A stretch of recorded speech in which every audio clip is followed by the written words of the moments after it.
Verdade, imparcialidade. Começa agora o programa A Hora da Verdade. A apresentação: Carlos Frederico Gomes. Olá, amigo assinante, estamos iniciando mais um programa Hora da Verdade na sua TV Mais, canal 15 da Multiplay, na sua TV Litoral, canal 5 da NET. Rapaz, a gente está sempre discutindo a mesma coisa durante um bom tempo no nosso país e já está ficando enfadonho. Pelo menos para mim, não sei se para vocês. Tem gente que adora essa discussão das redes sociais, tem gente que adora essa intolerância, essa raiva. O brasileiro, ele era conhecido fora do Brasil como o cidadão do mundo mais feliz e mais otimista. Apesar de todas as dificuldades que a gente tinha, isso é reconhecidamente, cara. Eu já morei fora no Brasil 2 anos, e para onde eu viajei, quem viajou, se você viajou, ou pergunte a quem viajou, todo mundo quando vê um brasileiro fala carnaval, alegria, futebol. Então era a nossa marca, né? Que era uma marca boa, um país de um povo feliz. Um povo feliz não quer dizer que é um povo rico, mas não quer dizer também que é um povo miserável, né? Era a marca que a gente tinha miséria, como a gente continua tendo miséria, mas agora, além da miséria, além da pobreza, além de viver no país terceiro mundo, além de não ter saneamento, além de não ter saúde, além de não ter educação, nós somos um país de raivosos, de intolerantes, de caluniadores, denunciadores, caluniadores, odiosos. A intolerância, a violência no nosso país é exacerbada. Então a gente vive hoje agora, antes era impeachment, hoje é o seguinte, as pessoas que acham que o presidente Lula é um preso político. Essas pessoas, geralmente dos partidos de esquerda, querem esquecer tudo que o Lula fez, esquecer tudo que foi denunciado, colocar tudo isso como uma grande armação em que envolveu o Ministério Público, a Justiça Federal, juízes federais, Supremo Tribunal Federal, Superior Tribunal de Justiça, quarta região lá do Tribunal de Justiça Federal, que é lá em Curitiba, ou lá no Rio Grande do Sul, enfim. Era uma armação da justiça brasileira contra o presidente Lula para ele não ser candidato. Eles dizem que é a segunda parte do golpe. A primeira foi impeachment. E que o que está acontecendo com o presidente Lula não está preso por corrupção. Ele é um preso político. Quem pensa assim não é só um partido. Hoje são vários. E várias pessoas que acompanham. Aí sindicatos, aí as pessoas que recebem Bolsa Família, as pessoas que têm saudade do tempo da prosperidade que vivenciou no governo Lula, que foi um fato, as pessoas que se formaram nas faculdades, pelo ProUni, as pessoas tiveram acesso a um FIES de qualidade e puderam pagar quase nada, ou não pagaram, ficaram inadimplentes, não deu em nada. Então, essas pessoas que tiveram ganho no governo Lula, todas elas acham que o Lula é um preso político. Aí do outro lado está a direita. A direita acha que ele é um político preso e que era para ficar preso pro resto da vida. Que ele que inventou a corrupção, que ele é o mais corrupto, que o PT foi quem destruiu o país, que o PT foi quem acabou, foi quem inventou a corrupção no Brasil, foi quem fez o maior escândalo de corrupção no Brasil, e por aí vai. E eu não acho nem uma coisa nem outra. Na realidade, eu acho as duas coisas. Porque dos dois lados tem exagero. E isso está destruindo o país. As pessoas são incapazes de fazer a formulação da culpa do presidente Lula e, ao mesmo tempo, dizer com honestidade o que ele fez como presidente do Brasil. O que ele fez como presidente do Brasil. E a esquerda é incapaz de dizer, olhe, nós realmente erramos. Nós criamos um esquema grande de corrupção, mas nós fizemos isso, nós não iremos mais errar. Não. O país se dividiu nos que acham que o Lula é um preso político e nos que acham que o Lula é um político preso. O pior O pior é que nós estamos no ano de eleição e esses dois grupos, eu não vou nem falar em partido aqui, esses dois grupos hoje, que dominam as discussões nas famílias. As famílias hoje se separam, parentes deixam de se falar, irmãos deixam de se falar. Eu conheço vários por conta dessa discussão da prisão do presidente Lula. Empresas, tem pessoas em empresas hoje que trabalham na mesma empresa ou na mesma repartição que são inimigas por conta disso.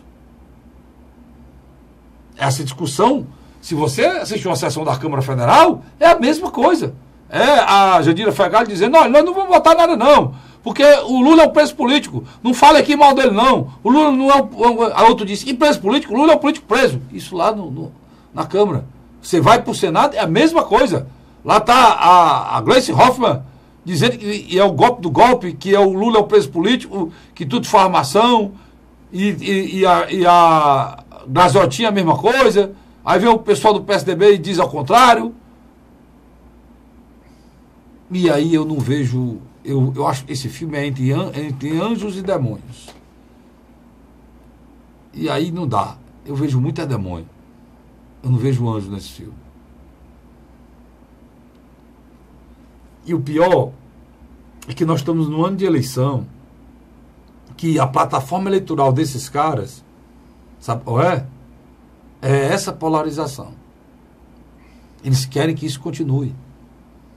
E ninguém discuta os latrocínios, os assassinatos, a morte, a impunidade dos menores, as armas que não param de entrar, o cidadão desarmado. Eles não querem que discutem epidemias de doença que tem no Brasil, um mês atrás do outro, a falta de planejamento da saúde, a falta de planejamento de uma vacina.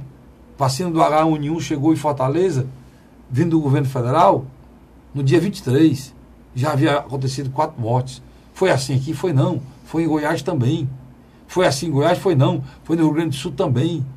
Então, a falta de planejamento, a falta de compromisso com as pessoas, o respeito à vida, o dinheiro do nosso contribuinte indo numa vala direto para o estrangeiro, esquema de banco, de rentista, a educação brasileira, que o Ceará já deu um mote que é o caminho, perdida, os nossos jovens no caminho da droga, que a educação resolveria, enfim, milhões de coisas podiam ser discutidas, a discussão vai ser só essa. O Lula é um preso político ou um político preso? A direita diz, e o centro diz que é um político preso. A esquerda e a centro-esquerda diz que é um preso político. E pronto. E nós vamos para a eleição. E esperar o quê? Depois da eleição? Pior do que nós estamos hoje. Uma situação pior do que nós estamos hoje. Para terminar, eu digo o que eu disse no meio aqui. Nós não estamos entre anjos e demônios. Nós estamos, o Brasil está rodeado de demônios. Pelo menos a política brasileira hoje é feita por demônios. E o pior é que a política contaminou tudo. O empresário, a imprensa, as redes sociais são feitas de demônios. Não importa se a pessoa é culpada ou inocente. Ela tem que ser atingida. Estamos na eleição. Não importa se ela não tem nada a ver. Ela é candidata. Ela tem que ser atingida. O feio é perder. Nem que para isso se minta, nem que para isso se calunei. Vivemos um dos piores momentos da história do país. Nosso país, que era um país alegre, com pessoas otimistas, hoje é um país triste, de pessoas pessimistas. É isso, né, Luiz? Não tem outra coisa triste a ser tópicos, dito. né? Mais ou menos o que eu falei, né? Não tudo isso, né? Eu fiz uma síntese do que eu falei. Posso Luiz, aqui? Está aqui no blog do Carlos Frederico, só para você ver aqui, ó. Blog do Carlos Frederico, .blogspot.com. Está aqui, ó. Brasil entre um preso político e um político preso. Foi a última postagem feita aqui no blog do Carlos Frederico. Lembrando que no blog do Carlos Frederico também você assiste o programa A Hora da Verdade. Só clicar aqui nessa setinha e você aguardar um minutinho só enquanto o programa já entra com geralmente os últimos programas do programa está aqui, ó. Imparcialidade. Essa é a vinheta de entrada do nosso programa que você está assistindo agora. Certo? Da verdade. Aí você assiste o programa também aqui no blog do Carlos Frederico, né? O Luiz também, dos blogs dele também, está colocando aí o nosso programa. Então, já chamando o Luiz para a conversa, Luiz, a polarização, Luiz, essa briga, ela não é desfeita, e eu acho muito difícil, e outros nomes diferentes dos que apoiam o Lula e são contra o Lula, entrem dessa jogada. Basicamente, hoje a eleição, eu não sei se eu estiver errado, você me corrige, ela está caminhando para Lula e Bolsonaro. O povo do Bolsonaro pensa radicalmente contra de uma forma agressiva. E o povo do Lula é radicalmente contra o Bolsonaro de uma forma agressiva. O povo do Bolsonaro chama o Lula de um político ladrão preso, e o povo do Lula diz que o Lula é um preso político. É mais ou menos isso ou estou equivocado? Sem dúvida, sem dúvida. É que você está tocando num ponto aí da radicalização da discussão política no Brasil hoje. Que vira polarização da eleição. Só que no processo eleitoral, ela não é estática, né? Tem uma coisa que a Marina falou essa semana, Luiz. Estava doido para te ver, para discutir isso aqui. O programa Jovem Pan. Eu estou doido para ver o Luiz, né? Porque a gente não combina nada de entrar aqui, não. O Vicente é nosso testemunho, mas a gente não combina nada. A gente chega aqui, a gente senta aqui e fala como se eu estivesse na sua casa, entrando na sua casa, falando na sua casa. Fala aqui o que a gente sente, o que a gente tem vontade. Então tá doido para te ver, Luiz, porque eu realmente acho que a Marina foi questionada aí, disse até umas coisas contra o Bolsonaro. Contra o Bolsonaro, e ela disse uma coisa muito interessante, pela experiência dela de uma eleição já para presidente. Ela disse que vão acontecer muitos debates, e tem muita água para passar debaixo da ponte, né? A gente não pode dizer que já é finita aí essa polarização, né? Não. Você tem uma ideia? Vamos ao primeiro ponto. O que está acontecendo nos últimos dias? A realidade bateu a porta de Lula. Pior, está do lado do Lula. Que realidade é essa? Mais que os políticos façam caravanas, se dirijam a Curitiba, bate com a cara na porta. Não são recebidos. Agora até o médico Lula, dele foi barrado, né? O Lula é um preso comum. É importante dizer isso aqui. É um preso comum. E depois eu vou falar, Luiz, eu vou falar aqui para a gente não esquecer. Tem umas decisões aí que me deu um desgosto terrível da justiça brasileira. Mais ainda do que eu já tive. Segunda turma, né? É sinal que ela não é isso. E aquela decisão, ela vem de um carimbo terrível de falcatrua. Sabotagem. Não, de falcatrua, sabotagem, e atinge a justiça brasileira como um todo. Eu vou fazer uma postagem sobre isso, mas eu vou falar sobre isso aqui antes. Mas só para a gente não esquecer, estou dizendo, para você me lembrar no segundo bloco. Mas você falou uma coisa aí que é importantíssima. O Lula, a realidade, bateu na porta do Lula. Pois é, Luiz. Ele está sendo tratado como todos os outros presos. Fora a sala, né? E é uma sala boa, especial, né? Fora a sala. Eu digo em termos de visita, né, Luiz? Não, sem dúvida, sem dúvida. E o mais interessante, o próprio debate em torno da prisão do Lula já começa a perder força dentro da imprensa e também nas redes sociais. E vai cair no esquecimento. Sim, é o caminho natural. Já havia essa previsão. E houve uma conversa, vamos tratar do Lula lá no primeiro bloco. Houve uma conversa do Ciro com o Haddad. Houve uma conversa de Ciro, Fernando Haddad, intermediado por dois grandes economistas. Delfim Neto e Bressa Pereira. Luiz Carlos Bressa Pereira. Delfim Neto.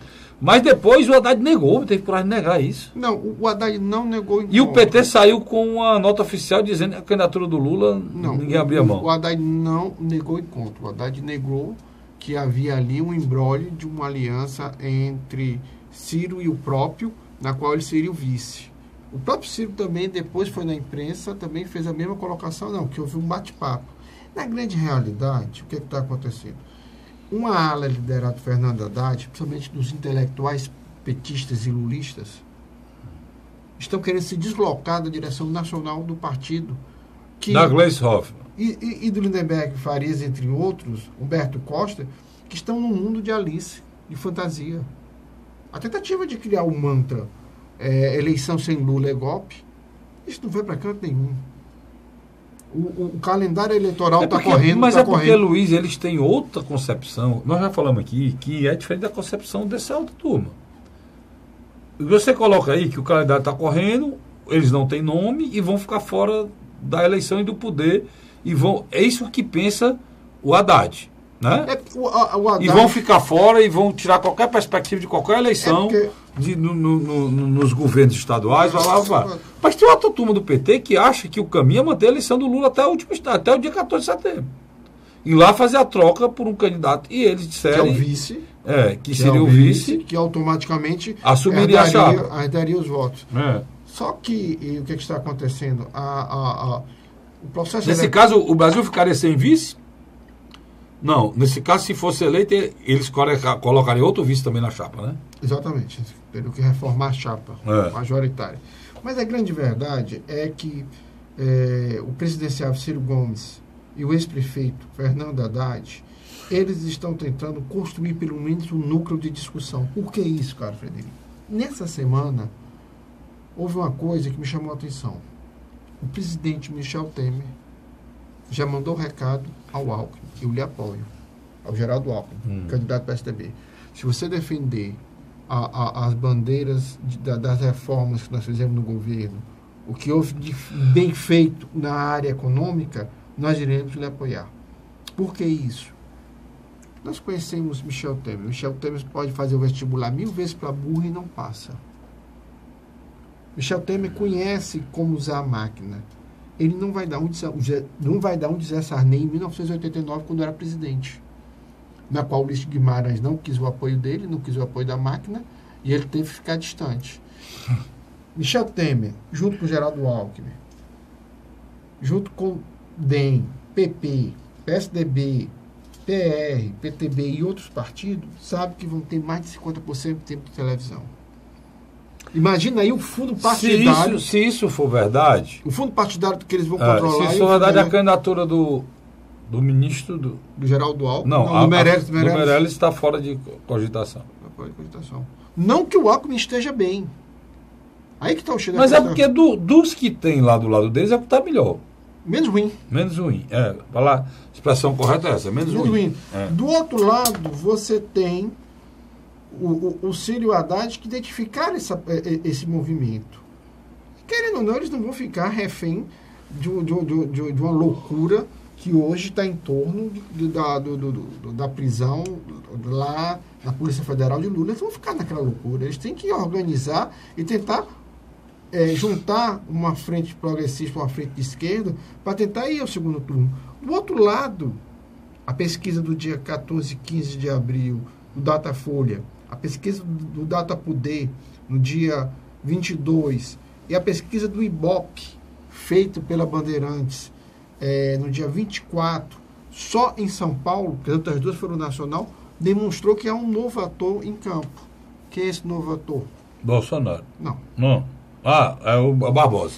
Ex-ministro, ex-presidente. Nós vamos falar já sobre o Joaquim Barbosa. Deixa eu te perguntar uma coisa. Por que tu falou São Paulo, eu falei Bolsonaro? Porque o Bolsonaro está ganhando em São Paulo, macho. Quando você tira o Lula, sim. Quer dizer que o Bolsonaro e o Alckmin ganham. O Bolsonaro e o Lula ganham do Alckmin em São Paulo? Sim. Então está acabado, é o PSDB. E aí, já que a gente falou em PSDB, e tu tocou aí no Alckmin. Detalhe. Nós vamos continuar. Na eleição de 2014, o Alckmin ganhou no primeiro turno em São Paulo. Pois é. Então, o governador. Já a gente está falando da decadência do PSDB, eu vou falar aqui, continuar a falar do PSDB, lembrando que a gente vai falar de Joaquim Barbosa, a gente falar da questão da justiça. Eu estou lembrando aqui para a gente não esquecer. Então, é muita coisa. É coisa demais nesse país. Aí, o que acontece? Você falou na questão do Alckmin, eu estou lembrando aqui do Azevedo. Do Azeredo. O Azeredo foi condenado em segunda instância, está nos embargos infringentes, ex-presidente do PSDB, ex-governador de Minas Gerais. Ex-senador. Ex-senador da República, pode ser preso. E é figura de escola do PSDB. Essa prisão do Azeredo, o Luiz, termina de destruir o PSDB. Né? O PSDB tem um governador denunciado, que é o Geraldo Alckmin, filho de escola, tem o Aécio, que é um réu, um canalha, um dos piores desse país. Aí tem o ex-presidente Geraldo Azeredo, né? Já em vias de prisão. O PSDB e outra coisa, praticamente se acaba. Quase todos os secretários da área de transporte de São Paulo nos últimos 20 anos estão presos. Envolvidos viraram réu. Não, preso não, viraram réu. Viraram réu, desculpa. Viraram réu. Não, mas tem gente presa. Tem outro. Já tem presa, gente presa. Já a questão do escândalo do metrô de São Paulo. Quer dizer, é uma situação muito difícil. Agora, só para terminar o primeiro bloco, eu concordo com você. Eu acho que essa falsa polarização ela se desmancha rapidamente. Eu acho que o eleitor está mais preocupado com outras pautas, principalmente uma moralização definitiva nos agentes políticos. Vamos falar sobre isso, apesar de... E, por conta desse denuncismo que apareceu no Brasil, todo mundo agora é denunciado, toda hora, todo instante. Você não encontra mais... É uma coisa meio maluca, sabe? Porque imediatamente, se uma denúncia é verdadeira ou falsa, a pessoa já virou vagabundo, já é destruído, já é detonado. Então, fake news, né? Essas coisas também precisam ser vistas. Acabei de dizer, né? O Brasil está raivoso e odiento, tá certo? Eu vou para um rápido intervalo e volto já com o segundo bloco do programa A Hora da Verdade. Sai daí não. A Hora da Verdade.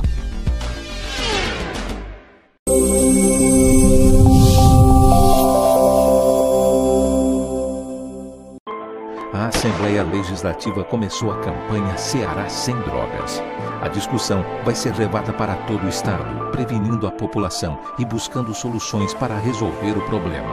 Participe da campanha. Juntos ficamos mais fortes para combater essa verdadeira tragédia que destrói famílias, futuro e muitas vezes a própria vida. Ceará Sem Drogas, uma luta de todos nós. Assembleia Legislativa do Estado do Ceará. José de Arimanteia, Uruoca. Acordo 8 horas, 9 horas, aí carrego o carro e vou lá pegar água. Aí sai distribuindo os comércios.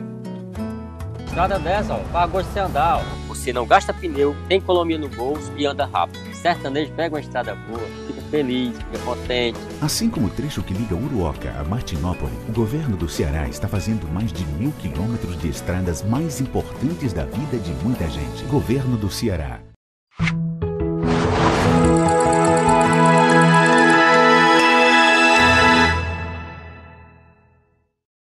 A Hora da Verdade.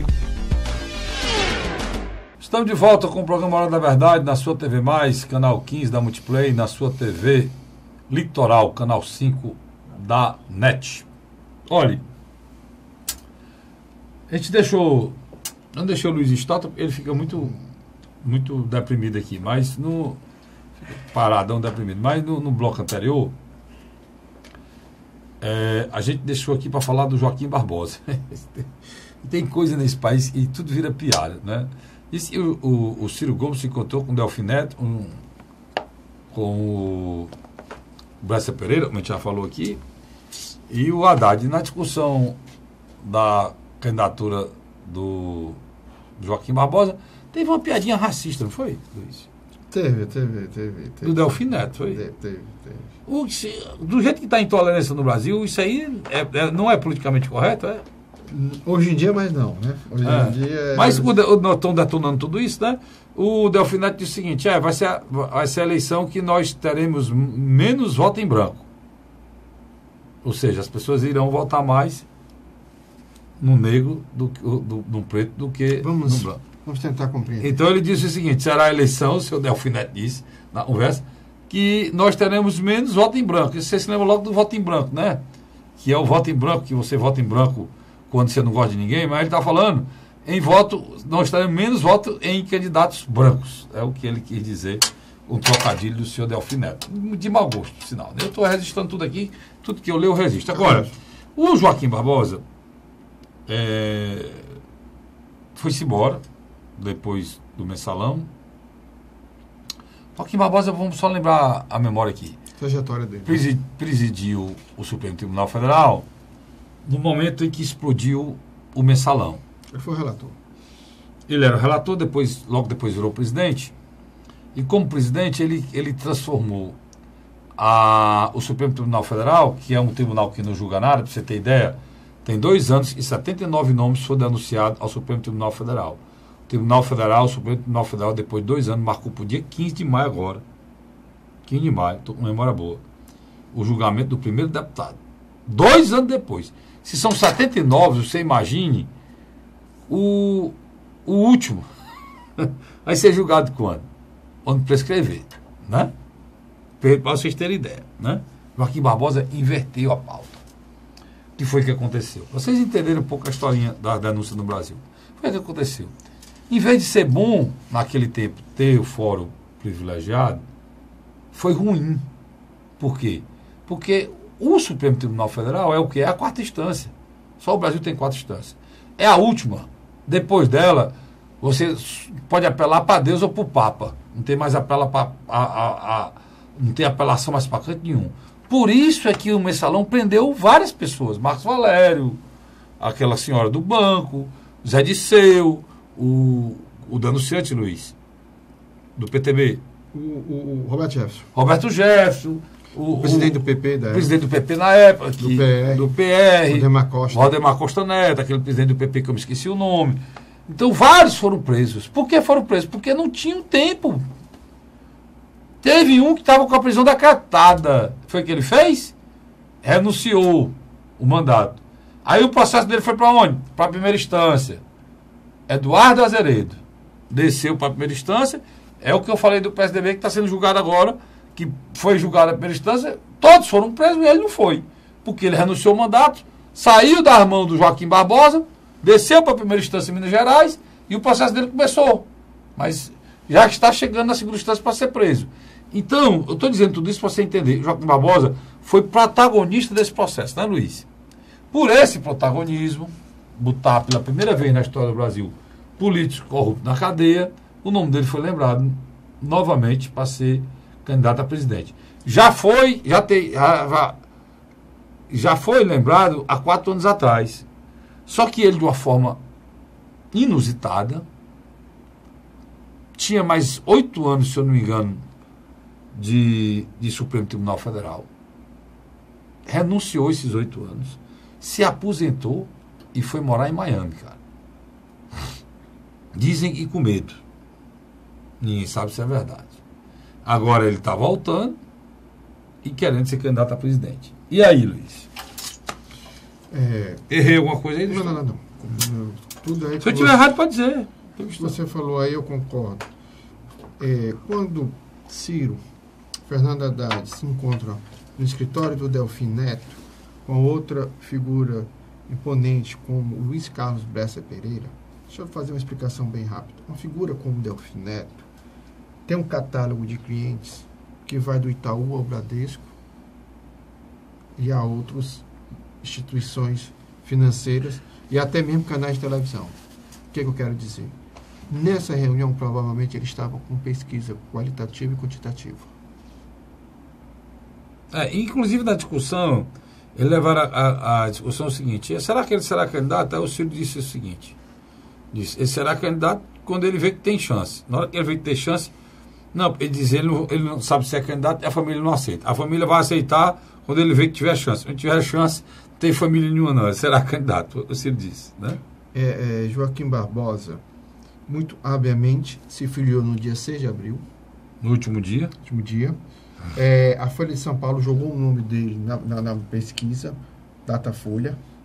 Ele, literalmente, sai de 4 ou 6% em relação a janeiro e vai para 8 ou 10%, se distanciando até do pilotão intermediário, já se aproximando do pilotão mais de ponta. Que o Luiz está dizendo aí que ele se distancia de Ciro e Alckmin e vai para próximo a Marina e Bolsonaro. Né? É o seguinte, para você entender.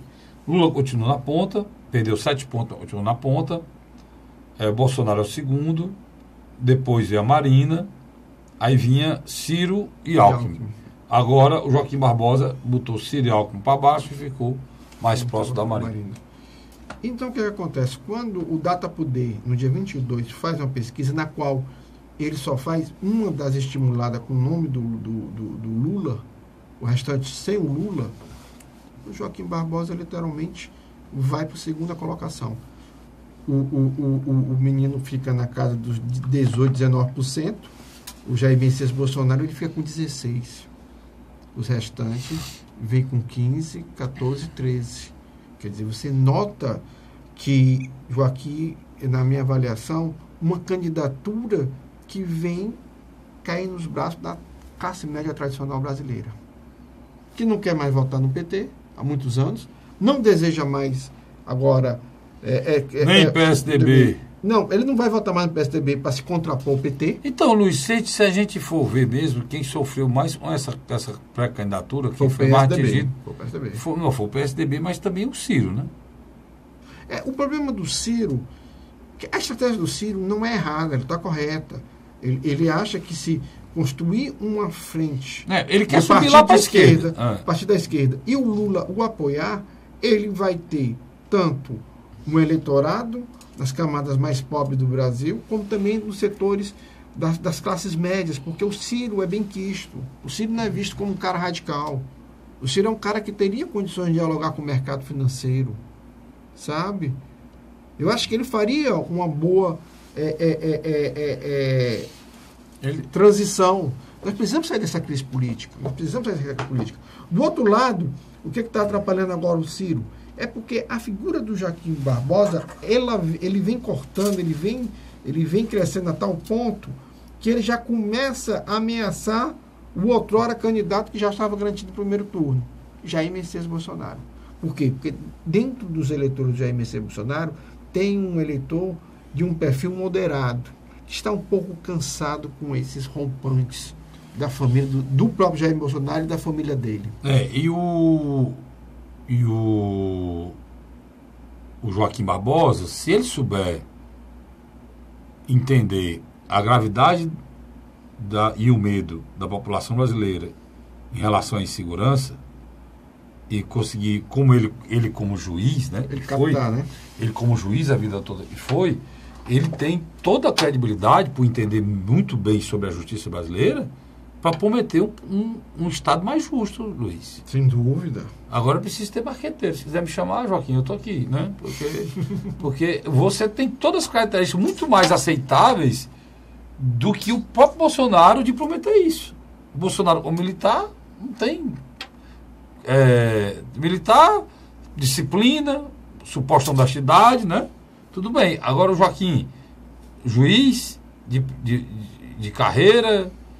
Começou como contínuo no banco, terminou como ministro do Supremo Tribunal Federal, negro, representando metade da população brasileira, e um homem que venceu na vida. Se tiver...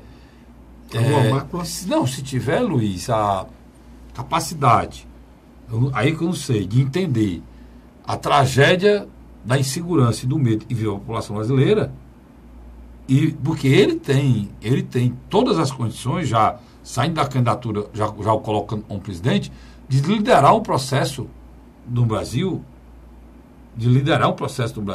uma chance de ser muito bem sucedido, de busca da justiça, ou seja, acabar com a impunidade. Não só em relação aos corruptos, e no Brasil hoje, graças a Deus, isso é um fato, mas em relação aos assassinos, latrocidas, traficantes, membros de facções criminosas, que são as pessoas que mandam no Brasil hoje, Luiz. E destrói a vida de todo mundo. Jornal O Povo dessa semana, não sei quantas famílias expulsas. Dilaceradas, né? Não, expulsas do seu local de domicílio. Jornal O Povo dessa semana, a gente viu a família do diretor de Fortaleza, do Betinho, destroçada com o latrocínio que aconteceu aqui, porque o latrocínio... Aí os políticos de plantão já apontam o dedo para o governador, que isso é uma covardia enorme, com a família enlutada, se usar um cadáver de um homem de bem para fazer politicagem barata. Todo mundo sabe que não é isso. Todo mundo sabe que não é um governador. Se ele botar 50 mil policiais amanhã, não dá para ter um policial em cada esquina, né, Luiz? Né? O fato decorreu de uma saída bancária e, infelizmente, o Betinho lá, que foi morto de forma covarde, reagiu, não aceitou a abordagem, e eles determinaram pra gente que a gente não pode reagir. É isso que tem que acabar, né, Luiz? Não pode, num país como o nosso, o cidadão está desarmado, o cidadão está desarmado e a bandidagem armada. Pode nós estamos todos desarmados. Mas a bandidagem tem que estar desarmada. Aí é o papel do Estado desarmar a bandidagem. Qual é o Estado que eu falo? O Estado do Ceará? Não. Do Estado brasileiro. Por quê? Porque essas armas que entram do Estado do Ceará, o governador Camilo Santana não tem como impedir a entrada nelas. Essas armas vêm de fora.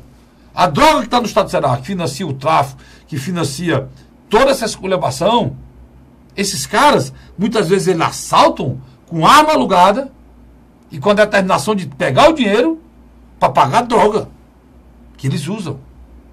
E a arma alugada pelo próprio tráfico. Porque o tráfico, ele não faz só o tráfico, não. Ele faz o tráfico, ele faz assalto de banco, né, Luiz? Ele faz roubo de carro. O tráfico é ramificado em todas as modalidades do crime que você puder imaginar. Então, mas não vou falar nada porque já apontam o dedo para o governador, já apontam o dedo porque como se não existe isso. E eu já falei aqui 1000 vezes. O que o governador precisa fazer, e aí até elogiar uma atitude que ele fez agora, que ninguém está falando, o novo secretário de Educação vai virar a meta do governo do Estado, e isso vai ser mais acentuado, Luiz, se o governador for reeleito, para evitar a evasão escolar. Que se esses caras estiverem na escola, esses homens que chamam de menino, de 15, 16, se eles estiverem na escola, eles não vão estar roubando e matando. Não precisa dizer que na morte da Cecília, e tinha 2 menores no meio. E não precisa dizer para vocês que na morte do Betinho, diretor de Fortaleza, tinha um menor no meio. O Carlos Frederico. Então, o governador Camilo Santana pode, Luiz, prender esse menor? Não pode. O governador Camilo Santana pode divulgar o nome desse menor? Não pode. O governador Camilo Santana, onde eu falo governador, é a secretaria, a polícia e tudo. Mas todo mundo bota para ele, tem que dizer para ele. Pode mostrar quem é o menor? Filmar o menor? Não pode. Divulgar o nome dele? Não pode. Prender o menor? Não pode. Ele é apreendido, como manda o Estatuto da Criança e do Adolescente. Ele não pode ser filmado. Ele não pode ser preso. E o pior, quando ele terminar, não sei se ele fica 6 meses, ou 1 ano, ou os 3 anos que está lá, que é o máximo do Estatuto da Criança e do Adolescente, está lá pré-estabelecido. A morte do cidadão brasileiro, feito por um menor, é 3 anos que ele fica na cadeia só. E o pior, que a lei é terrível, a lei é recheada de uma impunidade que revolta. O pior, sabe o que é? É que depois de 3 anos, Luiz, ele é um cidadão igual a mim, a você e ao Vicente. Limpo a ficha dele. Limpo a ficha dele, limpinha. Carlinhos, limpinha. E ainda tem um agravante ainda. Ainda tem um agravante ainda em relação ao menor. E isso, a gente precisa... Essa discussão precisa ser feita. Precisa ser feita urgente. Eles vão para a tal da engorda, né? Ficam lá mangando da sociedade. Mangando. A mudança tanto no Código Penal como no Estatuto da Criança e do Adolescente. Mas esses meninos escolhem quem vai governar esse país. 16 anos. Carlinhos, deixa eu lhe interromper. Infelizmente, nessas últimas 2 semanas, o governador Camilo Santana teve 2 mortes com repercussão muito forte. Primeiro da Cecília. Sim, sem dúvida. A Cecília, eu senti na morte da Cecília que a classe média tradicional de Fortaleza, ela sentiu. Muitos ali viram na Cecília uma filha, uma sobrinha, uma neta, sabe? Então, eu, inclusive. Uma nora. Então, nesse sentido, a classe média, que já está um pouco também cansado dessa insegurança, protestou. Do outro lado, o que aconteceu? A morte do Betinho do Fortaleza, ela unificou os torcedores do Ceará e do Fortaleza Ferroviário. Eu nunca vi uma rede social tão feroz contra o secretário de Segurança Pública e o próprio governador. Em 2013, eu escrevi um artigo que o Eliomar de Lima publicou, que eu disse, Cid Gomes está bem no governo, está administrando bem, mas ele não está bem nas redes sociais. Ele não conseguia dar resposta à sociedade. Mas Luiz... Mas deixa eu terminar que você vai compreender. Não. Eu acho que, na minha avaliação, o que está acontecendo? A maneira como o governo às vezes se defende é uma maneira um pouco ultrapassada. A coletiva do secretário, às vezes o governador também dá uma coletiva. Não, tal. O governador está toda quarta-feira no... Quarta-feira, esse dia, não sei, no YouTube, né? Ele no Facebook. No YouTube não, no Facebook. No Facebook e no YouTube também, né? Então, ele tenta. Mas eu acho que aqui é um recado que eu dou a ele. Eu acho que ele tem que reformular a equipe de comunicação. Mas eu acho... Você foi perfeito e cirúrgico. Por que, governador? Tá? O senhor pode estar nos assistindo. Por que o senhor tem que fazer isso? Vou lhe dizer por quê. Ou o senhor ou o seu. Porque o Luiz está falando que o que está saindo nas redes é orquestrado. Demais. É montado. É feito. A morte, por mim e pelo Luiz, da Cecília, nos comoveu. A mim, que eu tenho uma filha que estudou Direito, que estagiou como ela, a mesmo perfil, me perturbou. Porque é um vagabundo que decreta a destruição de uma família inteira, com um tiro, sem levar nada. Só levou desgraça àquela família, só levou dor, comoção, e a gente é obrigado a ouvir, como eu ouvi um dia desse, defensores públicos dizendo que tem que acabar com esse negócio de vingança. E vingança, cara. O filho, o pai, o filho, o irmão, ele não quer vingança não, quer justiça. Vocês quererem que o ser humano seja morto e ele seja visto como um inseto, que a gente pisa e ninguém reclama, aí é demais. É demais. Por isso que a gente chegou nesse estágio que chegou. Agora, o que é que eu estou querendo dizer? Eu estou querendo dizer, e o que o Luiz disse é muito sério, é que as pessoas usam essa morte. E tudo que eu disse aqui sobre a segurança pública, que é uma questão nacional, o governador pode mudar o Estatuto da Criança e do Adolescente, Luiz? E nem o Código Penal. O governador pode fechar as fronteiras? Ele não pode fazer nada. Nos Estados Unidos, o governador é responsável, mas o Código Penal é estadual. Tem Estado americano que tem pena de morte. Tem Estado americano que tem prisão perpétua. E tem Estado americano que não tem nem pena de morte nem prisão perpétua. É igual aqui no Brasil. Permite aborto, tem Estado que não permite. Tem Estado que permite aborto, tem Estado que não é criminalizado o aborto. E por aí vai. Então aí você cobra do Estado. Mas ele não é cobrado só do Estado, não. Precisa cobrar das prefeituras. Eu acabei de dizer. Esse menor que mata, cara, um dia ele teve 10 anos. E nos 10 anos que ele tinha, ninguém acudiu. Quem está acudindo, Luiz, hoje, essas pessoas, são as igrejas. Ah, de nós se não fossem as igrejas. Tanto católica como evangélica. A católica, o trabalho feito para as igrejas evangélicas, espetacular no interior do estado, na periferia dessa cidade. Ah, e se não fossem elas? Porque aí também eu discordo do governo. O governo precisa ser mais ativo. O governo do estado, eu estou falando. Proativo. Mais proativo num processo de recuperação dos jovens. A Areninha é uma boa, tal, mas isso aí não é só isso não, cara. Nós precisamos trabalhar com afinco, com direcionado, com foco na recuperação dos jovens e principalmente para que eles fiquem na escola. Foi uma notícia que eu vi agora. E esse é o trabalho, porque o formigueiro está entrando na sua casa. O formigueiro está entrando, você pega um veneno aí, um mata-mosquito, um mata-formiga, um mata-moça, você mata todas as formigas. Só que amanhã vai estar cheio de novo. Porque o formigueiro está lá. O nosso formigueiro da violência é a nossa juventude que não tem caminho, não tem horizonte, não tem expectativa de vida, não tem para onde ir. A mão que ela recebe é da bandidagem.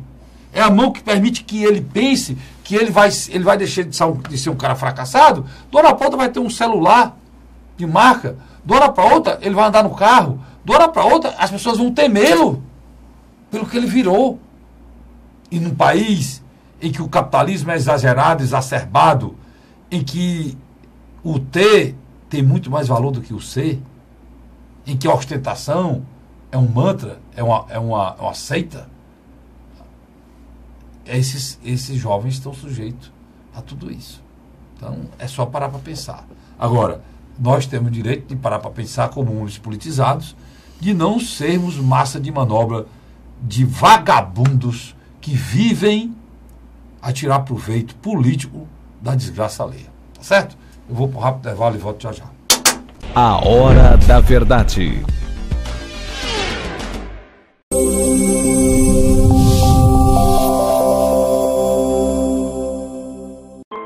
A Assembleia Legislativa começou a campanha Ceará Sem Drogas.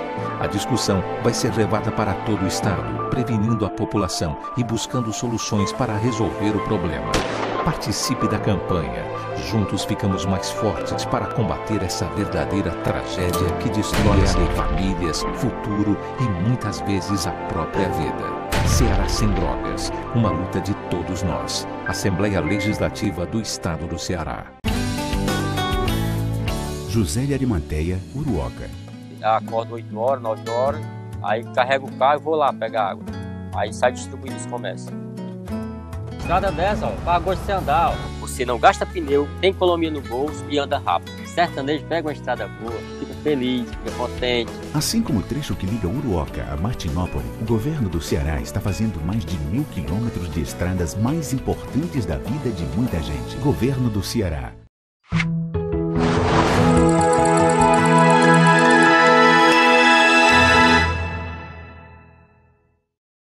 A Hora da Verdade. Estamos de volta agora com o terceiro e último bloco do nosso programa A Hora da Verdade, na sua TV Mais, canal 15 da Multiplay, e na sua TV Litoral, canal 5 da NET. Vale lembrar que o programa A Hora da Verdade é exibido na quinta, na TV Mais, na sexta, na TV Litoral. No sábado, reprisado, né? Na TV Mais.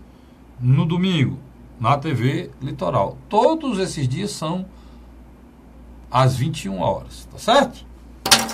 É isso, Luiz? Se você quiser ver essa figura aqui impoluta da televisão, sociólogo, comentarista político, e faz esse programa comigo há quase 2.000 anos, é só ligar na TV Mais, na Multiplay, e também na TV Litoral, na NET. Luiz, eu pedi para você lembrar, mas você não lembra nada, mas eu me lembrei aqui.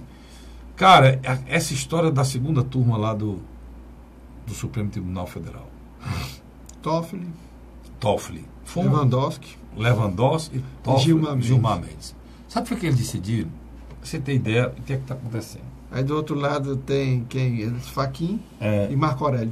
Olha, deixa eu dizer para vocês. Esse processo do Lula, o antagonista, um site nosso aí, um site brasileiro, que faz uma cobertura política muito contrária, e não é tendenciosa não, é contrária mesmo ao presidente Lula. Ele não consegue ser isento, mesmo que eles são declarados, né, Luiz? Eles são abertos. E eles acompanham muito de perto. Eles têm um informante muito sério lá dentro do Supremo. E ele já tinha antecipado isso, Luiz, né? E foi bomba. Antecipou e aconteceu.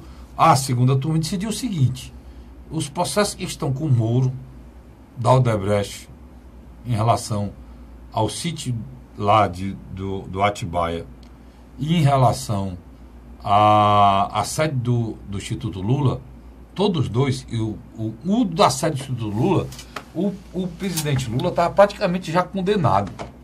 Todos vão sair da mão. Vai sair, né, Luiz? Já saíram da mão do Moro e vão para o juiz de São Paulo. Aí eu vou perguntar ao Luiz por que isso, e depois você vai raciocinar comigo o que é que tem na minha cabeça.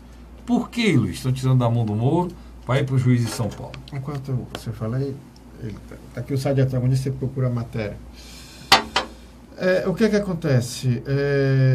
Alguma das provas da qual o juiz Sérgio Moro se baseou para dar sua sentença era nos relatos dos delatores da Odebrecht. O que é que acontece? Não só retira essas delações, né, Carlos Frederico, como tira também da 13ª Vara de Curitiba algumas ações, né, alguns processos. Na grande verdade, é uma tentativa, sim, de esvaziar a Operação Lava Jato. Por que isso, Carlos Frederico? A Operação Lava Jato, ela atingiu um grupo que por muitos anos ganhava rios e rios de dinheiro. Sabe que grupo é esse, Carlos Frederico? Os grandes escritórios de advocacias. Antigamente você tinha um problema na justiça, um advogado lhe garantia que não se preocupe, você vai passar muito tempo solto, porque nós vamos levar até a última instância. A grande verdade é que esse grupo que nós falamos há pouco, eles não desistiram ainda de tentar mudar a regra, que a partir do momento que haver o julgamento em segunda instância, o réu pode começar a cumprir a pena. Eles não querem mudar. Não, eles desejam mudar esse entendimento. Então, eles procuram de todas as maneiras esse espaço para prejudicar o Sérgio Moro. E o Sérgio Moro, querendo ou não, ele virou um ativista político da segunda instância. Luiz, aí que está o problema. A minha visão é completamente diferente. Deixa eu pegar aqui. Essa decisão da segunda turma, como ela tem um interesse claro de... Ou se você discordar, me diga. Não, que é isso. O interesse claro da decisão da segunda turma, que infelizmente tem que falar assim do Supremo Tribunal Federal, dito pelo próprio ministro Barroso, teve aqui até no Ceará essa semana, né, Luiz? Uhum. Ele disse uma coisa que é verdade. Ele disse que o julgamento não julga com o interesse da justiça, julga o interesse próprio. Eu vou usar a frase para não dizer coisa que ele não disse. Eu estou querendo dizer o seguinte: eu não estou entrando no mérito se foi certo ou errado pegar os 2 processos do Lula, tirar do Moro, não. Também, eu não sei também se o Moro é esse cidadão isento que não tem interesse político também, não. Não sei também, não. O que eu estou querendo dizer é o seguinte, deixa eu só sair aqui para mim. Eu vou ler o que o Barroso disse, para em cima da frase do Barroso, eu falar, em cima da frase do Barroso aqui, está aqui a frase do Barroso, eu vou ler ipsilito o que ele diz aqui, que é o que eu acho da justiça brasileira. Ele fala isso aqui que eu vou falar, ele fala para o ministro Gilmar Mendes. Vossas Excelências nos envergonham. Vossa Excelência nos envergonha. Sozinho desmoraliza o tribunal, não tem patriotismo, tem sempre interesse por trás que não é o da justiça. Coisa horrorosa, vergonhosa, muito feia isso. Pronto. Eu pego essa frase do senhor Barroso, que ele fala de um colega dele do Supremo Tribunal Federal, e boto para todas Vossas Excelências. Vossas Excelências do Supremo Tribunal Federal nos envergonham. Sozinho vocês desmoralizam não só o tribunal, como o país inteiro. Não tem patriotismo e tem sempre interesses por trás que não é o da justiça. Por que eu estou dizendo isso, Luiz? Porque, cara, na hora que toma uma decisão dessa, por que essa preocupação de sair de um juiz para o outro? Porque esse juiz aqui tem um entendimento e pode condenar em cima de uma Constituição do Código Penal brasileiro. E o outro juiz lá de São Paulo tem um outro entendimento. Tem outro entendimento e vai inocentar em cima da mesma Constituição da mesma lei. E da mesmo Código Penal brasileiro. Isso é um país? Que diabo de porcaria é essa? As várias interpretações, né? E isso é justiça? Dependendo da comarca que vá, você inocenta ou condena uma pessoa? É esse tipo de justiça que nós estamos querendo dizer que nosso país tem? É esse tipo de justiça que nós estamos achando que estamos passando o país a limpo? Você conversa com um advogado... A discussão, Luiz, não é entrar no método de Lula, não. Mas essas coisas do Lula é muito bom, sabe para quê? Para escancarar, para colocar as vísceras da porcaria que é a justiça brasileira, cara. Na hora que uma turma do Supremo Tribunal Federal tem a preocupação de tomar essa decisão, é por algum fato, Luiz. Interesses. Há alguma coisa por trás. Por que já está o processo lá? O processo do Instituto Lula já está praticamente ouvido. Você termina com aquele juiz e o juiz vai ter que começar a dar onde o outro parou, não, Luiz? Começa do zero, né, velho? Ouvir os mesmos depoimentos, tudo. Então, qual é a atitude disso? É que a mesma Constituição, o mesmo Código Penal, o mesmo país tem julgamento e tratativas e interesse diferente em relação a cada jogador. Isso é triste, cara. Isso é imoral, Luiz. Isso é vergonhoso. Isso dá a sensação que a gente vive num país da mentira, num país do embuste, de um Estado democrático brasileiro que não existe, de uma justiça mentirosa, exposta agora, mais do que nunca, diante desses fatos que a gente assiste. Carlinhos, o telespectador pode estar um pouco voando o que você está falando. Não, tá claro para você não? Não, calma, não. O telespectador pode estar um pouco voando. Vamos explicar o seguinte. No primeiro momento... Não sei se está claro, eu acho que está claro. Sim. No primeiro momento, o julgamento foi o triplex. Certo? Ele foi julgado, o processo foi... Não, o do triplex está lá. Foi para o TRF4. E o do triplex está prestes a ter outra mudança que pode criar um problema. Eles agora estão falando que houve erro no trâmite processual. Tudo bem. Né? Mas só para explicar ao telespectador.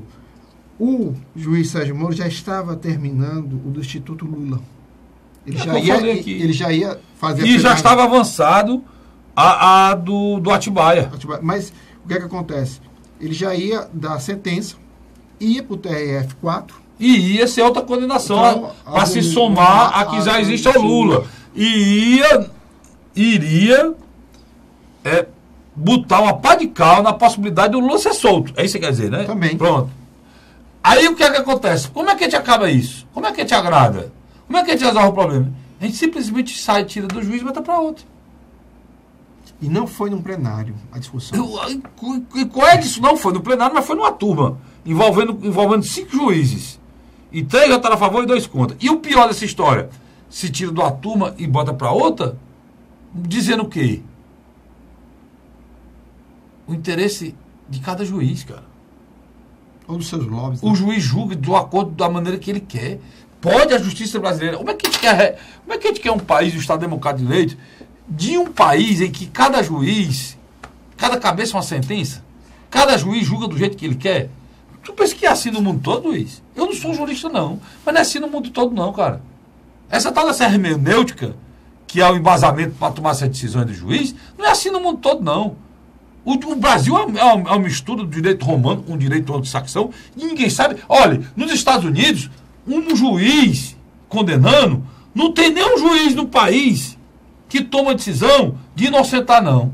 Pode até diminuir a pena, né, Luiz?